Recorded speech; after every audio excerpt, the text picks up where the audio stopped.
Merhaba çok saygıdeğer Uygur TV izleyicileri. Efendim sağlık insanlar ve dünyamızdaki diğer canlılarda büyük bir önem taşır.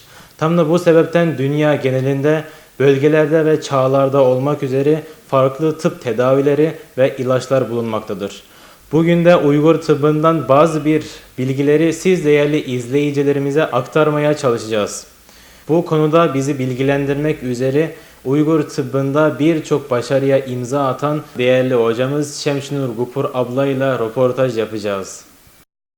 Hocam Uygur tıbbı yani Uygur tıbbabeti nedir? Uygur tıbbabeti bize çok eski dayanıyor bu. İnsanlar yani Uygurlar ne zaman tarihimiz başlangıçsa Uygur tıbbabeti ondan başlandı diye biliyoruz. Eski kadimki Uygurların yaşam hayat tarzında mücadele vererek yaptığı mücadeleden sonuç aldığı bu ilaçlardan yani kendisini kendi korumuş, kendilerini tedavi etmiş. Bundan bize kadar geldiği tecrübelerin mahsulatı olarak bu bizim mirasımızdır. Uygur tıbbı şöyle, bu normalde ateş, toprak, su, hava diye 4 unsurdan ulaşmış oluyor.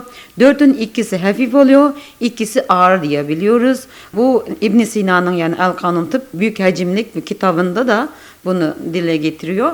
Bizim Uygur tıbbımız normalde bahsettiğimiz 4 unsurlardan mizaç oluşuyor. Yani kuru sıcak, nem sıcak, kuru soğuk, nem soğuk diye 4 tane mizaç oluşuyor. Bu mizaçlarımız şu bildiğimiz insanların hepimizin mizaçları yani soğuk mizaçsın, sıcak mizaçsın diye biliyoruz. Yani bu mizaçlar insanların değil mevsimlerinin, yılların, ayların da dayılıyor bunların da mizacı oluyor, organlarımızda mizacı oluyor.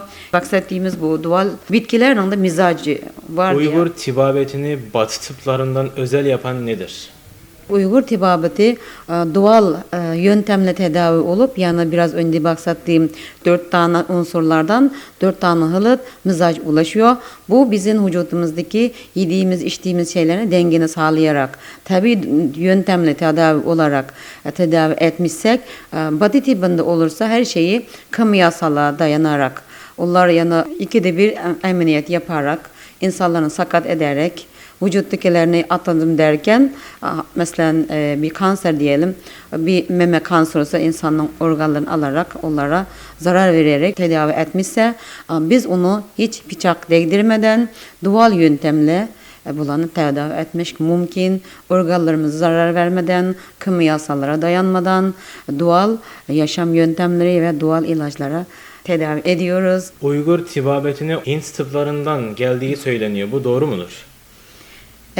Yok ben öyle düşünmüyorum. Çünkü Hint tıbbabeti bizim Uygur tıbbımızdaki teorilere göre sadece bir tane teori kapsıyor. Mesela bir kuvvet, ruh diye bir şeyler var bizim tıpta. Bu kuvvete dayalarak Hint tıbbabeti onun özelliğinde gidiyor. Ondan tedavi ediyor. O bizden sadece bir kısmımız. Yani 1/3 kısmımız olarak Hint tıp olmuş. O yüzden bizim tıplarımız daha eskiye dayanılı. Bu aslında eskiden bizim topraklarımızda hala bize yetip geldiği bir miras olarak kabul ettik. Çünkü bunların bizim kitaplarımızda hepsinin mizacı var, insanların mizacı var. Mizacı göre tedavi ettiğimiz bize özel bir bilgi diyebiliyoruz. O yüzden bizim tıbbabetimiz daha bize Uygurlara mahsus diyebiliyorum. Verdiği bilgilerden dolayı hocamıza teşekkür ediyoruz. Ben de Uygur TV aracıyla Uygur tıbbabetini tanıştırdığım için sizlere de teşekkür ederim. Rica ederiz hocam. Evet sayın seyirciler, bugünkü röportajımızın sonuna geldik. Bir dahaki röportajda görüşmek dileğiyle hoşça kalın, esen kalın. Ben Muhammed Emin, İstanbul, Türkiye.